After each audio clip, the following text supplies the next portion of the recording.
قربانی کیا ہے؟ قربانی ایک باپ اور بیٹے کی کہانی ہے۔ حضرت ابراہیم علیہ السلام اور حضرت ابراہیم علیہ السلام کی قربانی کا عظیم واقعہ۔ حضرت ابراہیم علیہ السلام نے ایک دفعہ ایک خواب میں دیکھا کہ کوئی شخص ان کو آواز دے رہا ہے اور کہہ رہا ہے کہ اے ابراہیم، تمہیں اللہ تعالیٰ کا حکم ہے کہ اپنے بیٹے کو اللہ کی راہ میں ذبح کر دو، کیونکہ نبیوں کا خواب جھوٹا نہیں ہوتا، اس لیے آپ نے اپنے محبوب بیٹے حضرت اسماعیل علیہ السلام کو اللہ تعالیٰ کی راہ میں قربان کرنے کے لیے تیار ہو گئے۔ کیونکہ ان کے بیٹے حضرت اسماعیل علیہ السلام ابھی کم عمر کے تھے، اس لیے آپ نے ان سے صرف اتنا کہا کہ بیٹے رسی اور ایک چھری لے کر میرے ساتھ چل، اور حضرت ابراہیم علیہ السلام اپنے بیٹے کو لے کر جنگل میں پہنچ گئے۔ حضرت ابراہیم علیہ السلام کے پیارے بیٹے نے ان سے پوچھا، ابا جان، آپ یہ چھری اور رسی لے کر کہاں چلتے جا رہے ہو؟ حضرت ابراہیم علیہ السلام نے اپنے بیٹے کو فرمایا، آگے چل کر ایک قربانی ذبح کریں گے۔ پھر آگے چل کر حضرت ابراہیم علیہ السلام نے اپنے بیٹے کو صاف صاف بیان کر دیا اور کہا، بیٹے، میں اللہ کی راہ میں تجھے قربان کرنے آیا ہوں، میں نے خواب میں دیکھا ہے کہ میں تمہیں ذبح کر رہا ہوں۔ حضرت اسماعیل علیہ السلام نے اپنے ابا جان کو کہا کہ ابا جان، یہ اللہ کی مرضی ہے۔ پھر حضرت ابراہیم علیہ السلام نے کہا، بیٹا، تمہاری کیا مرضی ہے؟ پھر پیارے حضرت اسماعیل علیہ السلام نے جواب دیا،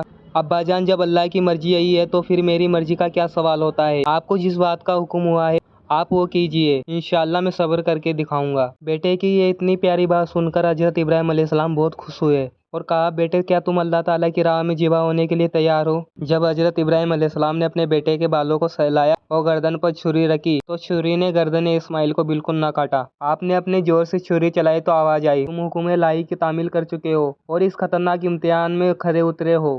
آپ نے مڑ کر دیکھا تو ایک دمبا پاس میں ہی کھڑا تھا اور آپ سے کہہ رہا تھا کہ آپ حضرت ابراہیم علیہ السلام کی جگہ مجھے ذبح کر دیجیے۔ اور پھر حضرت ابراہیم علیہ السلام نے دمبے کو ذبح فرمایا اور حضرت اسماعیل علیہ السلام اٹھ کر بیٹھ گئے اور اس امتحان میں کامیاب ہو گئے۔